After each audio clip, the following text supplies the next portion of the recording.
We're told that in a church of 200 people, approximately 8 people are living with cancer and 2 more will be diagnosed with the disease every year. Each of these individuals has caregivers, family members, and friends who are affected as well. That's why it's crucial that there is spiritual support from one's church family. We'll be talking with a representative of the Cancer Treatment Centers of America to learn some of the free services they offer to pastors, lay leaders, and cancer patients. So, let's get connected. My guest today on Weekend Connection is Reverend Percy McCray. He's the director of faith-based programs with the Cancer Treatment Centers of America. First of all, Percy, welcome to the broadcast today on the Bible Broadcasting Network. Thank you, my brother. It is good to be with you and your listening audience. Thank you so much. As we begin today, you might want to explain how the Cancer Treatment Centers of America work. Brother Percy, are they found in every state or just in selected regions of the country? Yeah, the Cancer Treatment Centers of America is a network of regional hospitals that are located strategically in major regions of the United States. Our mother flagship hospital is in the northern suburb of Chicago, Illinois, and Goodyear, Arizona, and then our most recent hospital is in Noonan, Georgia. So those are our regional sites that are strategically located in those corridors throughout the United States. Now, do you see a large percentage of Christian people and churchgoers at your hospitals seeking care? You know, it's an amazing question, and it's one of the intriguing things that has allowed me to be so engaged with the work that I've done now at the Cancer Treatment Centers of America. You know, we began to really take a good look at, you know, the demographic makeup of our patients, and ironically and astoundingly, we found out that probably close to 80% of our patient population identify themselves as evangelical Christian. Oh, wow. And so we were amazed that we were attracting, from a religious perspective, that high number of patients to our organization. And we found out it really had a lot to do with our core values as a healthcare institution, right, and what hinged around the concept of hope, being hopeful and being a fighter. That really resonates, obviously, with the evangelical Christian community. And so we find ourselves, you know, serving a large population of Christians in all of our regional hospitals. Now, Brother McCray, speaking of hope, when did Our Journey of Hope begin, and who created the program? It's a great question, and it really started from a core question that was asked of myself. I was at the time a bedside chaplain. I was the director at that time of one of the regional hospitals and the pastoral care department there, and had an opportunity to minister to a patient who was doing very poorly. And upon her subsequent return back visit to the hospital, she just looked miraculously different and had recovered so well, and basically attributed that to the type of spiritual care that she was receiving at the bedside inside of our clinical environment, along with all of the other world-class medicine that we perform, and asked if I would be willing to sit down and speak with her local ministerial alliance community to just share with the local pastors around ministry to cancer patients from a healthcare perspective. And it was a very unique conversation. It was something that never had transpired prior. Mm-hmm. And that's what really was the impetus that led us down the road of saying, you know, we really need to create something that is structured as an organization. Number one, that would be a gift back to the faith community. 80% or so of our patients are faith-based, and many of them felt that they were not receiving what they felt was adequate support from their local churches and pastors. And we began to find out that local pastors and churches simply were not equipped to have that conversation and were not comfortable with that. So the natural consequence was that we wanted to own that space and create a relationship that really had not, and still to this day really doesn't exist, with the healthcare community and the local faith community in terms of joining our forces of thought together to work on the best interests of people dealing with sickness and disease, and that we could be a help and a service to them in a way that would really transform their ministries. And so the Our Journey of Hope program was birthed, and I was part of stimulating that conversation with our internal leadership and providing some guidance and some support to kind of pave that way. And then along the way, we've gotten others involved in the organization to have a really fine-tuned and well-oiled machine now called Our Journey of Hope. We're talking to Reverend Percy McCray, Director of Faith-Based Programs for the Cancer Treatment Centers of America. Percy, as you were speaking, I was thinking about our churches, which are good at conducting seminars and support groups for people experiencing divorce, financial difficulty, other life challenges. But cancer, I can understand why people don't want to talk about it, yet it affects so many church families, doesn't it? That's true. And it's interesting that what, we've come to understand is that we actually did a survey and a poll of local pastors to find out what were the kind of top areas of concern of ministry and request of ministry by their local faith communities. And the top three was exactly the list that you gave. It was finances, it was marital issues, and then it was healthcare dynamics specific with cancer. And yet what we've understood is that there are many programs that have been developed to supplement and help support local pastors to provide financial counseling to their local church and marital counseling, and now even addiction counseling, but no such program had been developed to provide support and training around healthcare and cancer. Mm-hmm. So we understood that there was a missing gap of information and knowledge that did not exist. And so we decided to own and create that space to be able to facilitate the number one growing healthcare concern in our country. Mm-hmm. And I believe the numbers are 1 out of every 4 cancer patients that are diagnosed are members of someone's local faith community and church. And so we know that this is a huge element that requires support and education. And so we want to equip and prepare our local churches and our local pastors to be able to withstand that barrage of ongoing cancer patients that are currently in their congregation and that will be coming into their congregation so that we can properly support and provide care for them as they move forward through their journey of cancer and treatment.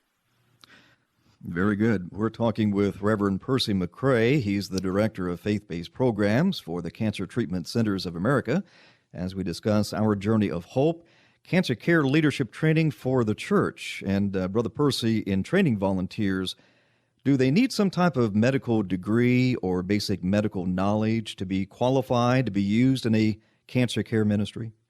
No, not at all. As a matter of fact, the beauty of this training is that cancer has still elicited a wall of silence in our community, in our homes, and certainly in our local churches where we don't really have open dialogue and discussion. And one of the reasons is that many people simply do not feel equipped or enabled to be able to kind of traverse that narrative and that landscape. Right. The program is designed in such a way, and the curriculum is designed in such a way that it really will allow laymen, and that's the idea of the program, is to have local pastors go back to their local churches and begin to recruit the laity of their local churches to actually facilitate and execute the program. They do not have to have a medical background or any type of formal training. It certainly would enhance the ability of one if there is a nurse or someone in their congregation who would like to engage in this type of ministry, but it certainly is not necessary and needful. We're training and developing people perhaps do very practical, pragmatic, grassroots ministry to cancer patients. And we're certainly not trying to engage anyone into becoming a medical clinician. That's a completely different horse of another color. This is about being able to be the hands and the feet of Jesus Christ to people in a way that will minister to their mental, emotional, spiritual, and physical needs. And hopefully they're getting good, proper care from a healthcare and medical perspective with their local medical team in town, and how to engage those individuals and have good dialogue and discussion. We're talking with Reverend Percy McCray. He's the Director of Faith-Based Programs for the Cancer Treatment Centers of America. In your experience, what is the common denominator in people of faith and their attitude toward cancer treatment? Wow, that is a great, great question. There probably are a couple of things. There may even be a list of 5 things. Some of the common denominators of people of faith who have been forced to deal with and now, wrestle with the idea of being a cancer patient and I think that this is just part of the human dynamic of people in general, is in many cases, Lord, why me? Right. And so then there's a series of filters that individuals begin to try to process through. Was it my lifestyle? Is it because of things that I may have engaged in my past? So they begin to kind of try to process through, is this a form of judgment? Where is the will of God in this process? So many Christians begin to look for, and this is a very profound dynamic of, I think, of Christian thought, is to find meaning and purpose in the midst of a very devastating diagnosis, and how to channel that in a way that it can be used for a purposeful and productive mechanism that will help other people. So this becomes a testimony. It turns into a personal mission. So they begin to, rifle through after they work through the initial kind of shock of being told that, why me? Is there a purpose to this? Is this a calling? Is this something that, I've been asked to do so that I can help other people? So those become some kind of common denominators of things that Christians begin to try to analyze. So again, part of the ministry of supporting Christians is helping them to be able to process that human filter of trying to make sense of a cancer diagnosis. And why should the Bible be so central in a cancer care ministry? Well, ultimately, as Christians, and we're talking to a Christian audience, and as one who has been a practicing minister, we know that the Word of God and the Bible for evangelical Christians is the basis by which we filter, process, understand, reason, rationalize, and guide our lives by and with. And so this is no different, obviously, when one is being stricken with a major life-changing prognosis of sickness and disease. Again, part of the conversation that's very interesting for the Our Journey of Hope ministry is that conversation typically is dictated and dominated by a lot of technical medical jargon and language that for many becomes too much to consume or understand. And so therefore, it can cause people to shut down mentally and emotionally.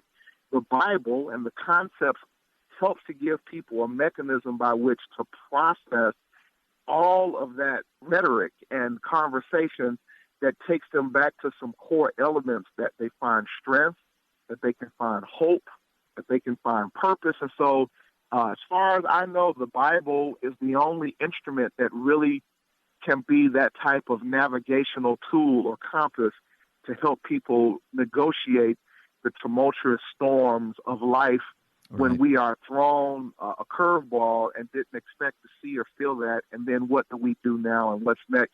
The Bible becomes essential and crucial because it is our roadmap that has helps us to navigate through any and all negative dynamics of the human experience. And so the Bible becomes crucial even under the circumstances of a cancer diagnosis. And many people turn to the Bible and to their faith under the circumstances of that, even when they may not have been a practicing believer previous to that, because it provides them mechanisms that cannot be managed by medicine and science alone.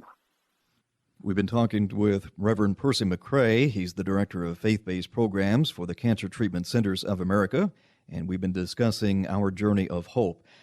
Brother Percy, I'm sure you have 1,000 stories, but do you have a brief story you could share about the impact OJOH had on an individual?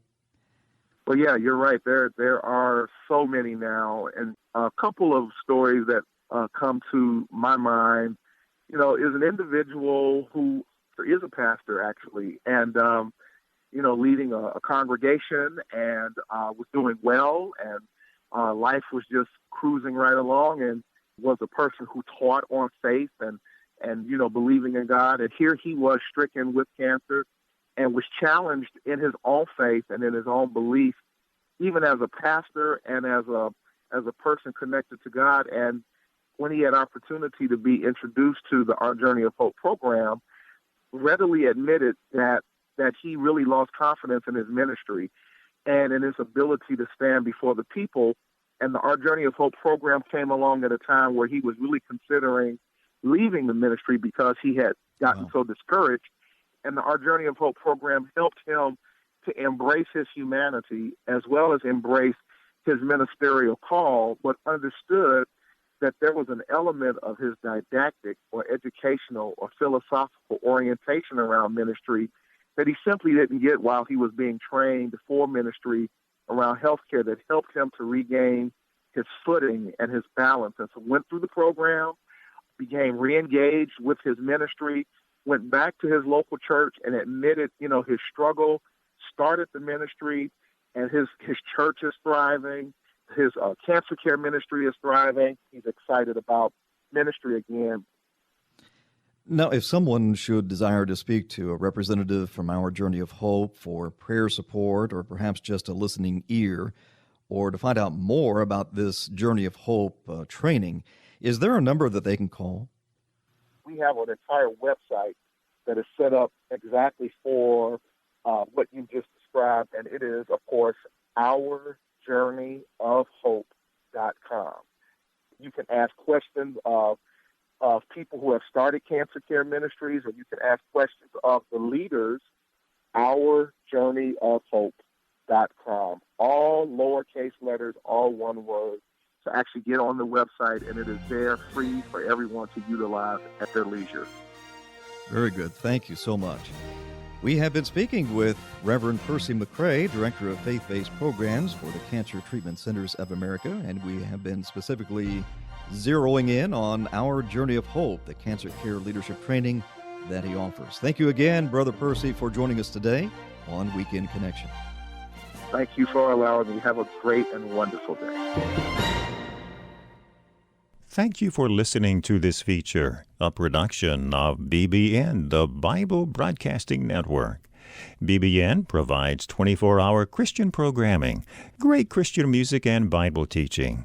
Listen to BBN by clicking the link in the description.